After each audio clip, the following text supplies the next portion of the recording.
E esse foi o dia que eu resolvi fazer um reboco por conta própria. Vamos ver se vai dar certo, né? Porque deu infiltração na parede, então alguém tinha que fazer alguma coisa. Eu fui lá e fiz. Agora aqui eu acabei pegando a marreta e a talhadeira, mas decidi fazer com martelo porque o reboco tava bem molinho, bem tranquilo. Então não precisei de nenhuma ferramenta muito pesada e acaba trabalhando com a marreta também, você trabalha mais lento, né? E aí eu acabei pegando o martelinho mesmo, deu pra arrancar tudo. Minha irmã, a Dona Aranha, também acabou ajudando uma boa parte dessa parede, quebrando bastante parte. Vai ter uma terapia, segundo ela, quebrar tudo. Aí depois de quebrar já fui fazer o chapisco. Não tenho prática com chapisco, nem com reboco, nem com essa parte da construção. Acabei fazendo aí do jeito que deu. Não lembro qual que foi o traço que eu usei. Se foi 2 para 1, acho que foi 3 para 1, algo do tipo. Mas eu achei até que ficou legal. Não ficou igual o reboco dos antigos, né? Que tampa a parede inteira, fica bonito. Não daria para deixar nesse acabamento. Mas para uma primeira vez eu acho que ficou até bacana. Eu não lembro o traço que eu usei, mas eu lembro que eu usei uma tampinha, meia tampinha desse Vedacity, Vedalite, tá bom?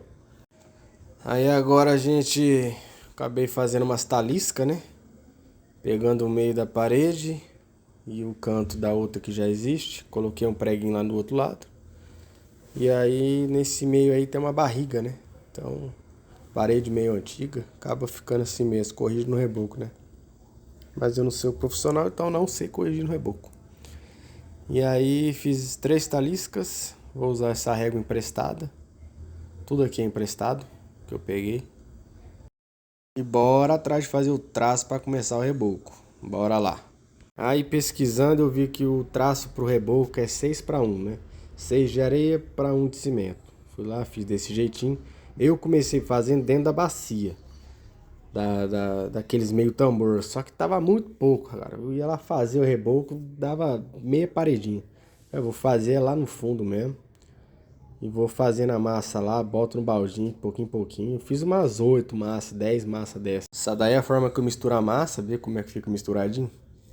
Eu vou fatiando a massa para um lado, dou a volta nela, fatio do outro lado. E aí fica bem misturadinho. Abri ali o vulcãozinho. Joguei um pouquinho de água, joguei meia tampinha de Vedacity aí, Vedalite. E agora é só misturar. Massa batida, aí pra você ver a consistência. Ficou meio seca, mas eu gosto de deixar ela mais seca quando ela tá no chão. Porque se passa muito do ponto, fica ruim depois para trabalhar. Aí eu jogo dentro do baldinho aí, lá no baldinho eu vou dosando a água. Vou vendo ali a necessidade minha que eu preciso na hora. Nessa parte agora eu não consegui fazer vídeo. Eu acabei esquecendo na verdade, então só tem foto. Aí foi a primeira parte que eu fiz do reboco. Quando eu tava fazendo só no baldinho ainda, olha o tantinho que dava. Quantas vezes ainda tem que bater essa massa dentro desse baldinho? Você tá doido? Bom, agora essa primeira parte finalizada, pra mim ver como é que tinha ficado o traço. Vi que o traço ficou bom, fui logo atrás de fazer mais massa. Aí foi na hora que eu comecei a fazer no chão, porque se eu fosse fazer dentro do baldinho ia demorar 3 dias pra me fazer esse pedaço de parede, ainda mais sem prática. Ia longe. Aí eu fazia no chão, botava no baldinho, vinha, jogava na parede e sarrafiava.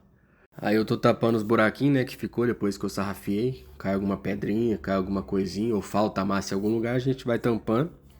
Pra depois a gente vir de novo passando a régua e poder tirar esse excesso e ficar tudo lisinho.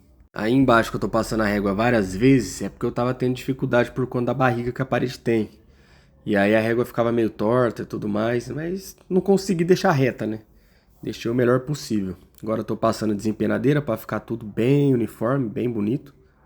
E agora vamos jogar mais um pouquinho de reboco em cima aí pra gente poder sarrafiar depois junto com essa massa que eu tampei os buraquinhos. Essa questão dessa velocidade toda aí que eu tô na empreita. Tem que pautar a obra, então vamos acabar logo aqui. Olha como é que eu jogo o reboco. Vou jogando de bolinha em bolinha, bolinha em bolinha. Não conseguia jogar com a colher toda. Jogava, ficava muito grosso. Depois perdia muita massa. Aí comecei a jogar de pouquinho em pouquinho assim, ó. Bem mais controlado, bem tampando bem mais os espaços que precisava tampar. Então eu preferi mais, demorou mais, mas pra mim foi mais controlado. E essa serviçaiada toda durou a tarde pra noite toda. Que eu tinha que ir lá parar, fazer mais massa, voltava. Muitas das vezes eu esquecia de molhar a parede antes de rebocar. Então foi várias e várias coisinhas que foi acontecendo. Nessa hora aí já tinha começado a sarrafiar, tá vendo? A gente, a hora que sarrafeia, fica cheio de imperfeições.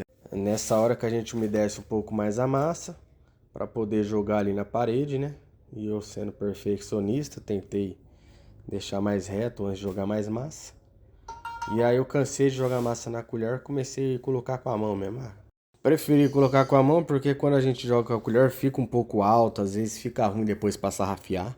E aí na mão você vai colocando, você vai moldando ali mais ou menos o formato da parede já, né? Deixando o mais reto possível. Que aí depois para sarrafiar fica bem mais fácil. Lógico, numa parede de grande porte você não vai conseguir fazer isso. Que aí você também perde o dia inteiro de trabalho. Agora numa paredinha dessa, uma primeira vez para alguém que está querendo fazer algum pedaço da parede que deu ruim, algo do tipo, aí vira. Depois de sarrafiar, vem com a desempenadeira, vai jogando ali em algum buraquinho ou outro que sobra, vai desempenando, que aí é onde fica aquele acabamento liso, bonito, tá? Então tem que estar sempre fazendo isso. Então o que eu demorei foi muito isso. Eu tinha que ir lá fazer outra massa, vinha, jogava a massa em cima, desempenava a massa que eu tinha acabado de sarrafiar. Então ficou nesse processo, né? E aí deu uma boa demorada, mas acabou dando certo. Esses cantinhos aí, essa junção da parede antiga com o reboco novo também me deu um pouco de trabalho. Mas foi mais a parte de jogar a massa, né? Que demorou bastante também, por conta de eu estar jogando fraquinho, com mais controle para depois eu não ter tanto trabalho para sarrafiar. Agora vamos correr aqui, para acabar logo. Deixar o vídeo rolando um pouco mais rápido para a gente poder só acompanhar, porque é até satisfatório de ver. Dando os acabamentos final ali e tal. Vou sarrafiar agora. E aí nessa hora eu tive que atender uma ligação para fazer um serviço. E aí eu tive que dar uma saída. Aí meu padrasto terminou de encher a parede, aquela parte que faltava lá. Eu só cheguei para sarrafiar, né? Mas estava seco na hora que eu cheguei, então já sarrafiei. E comecei só a dar os acabamentos ali. Tampar os buraquinhos, passar a desempenadeira e aí finalizou tudo. Aí a parede depois de 2 meses quase, tá vendo? Ficou bastante imperfeições, alguns pedaços ficou mais liso. E para surpresa de todos, só a limpeza da calha não adiantou tanto. Deu infiltração de novo. E agora falta impermeabilizar para a gente poder aplicar a massa corrida e depois a tinta.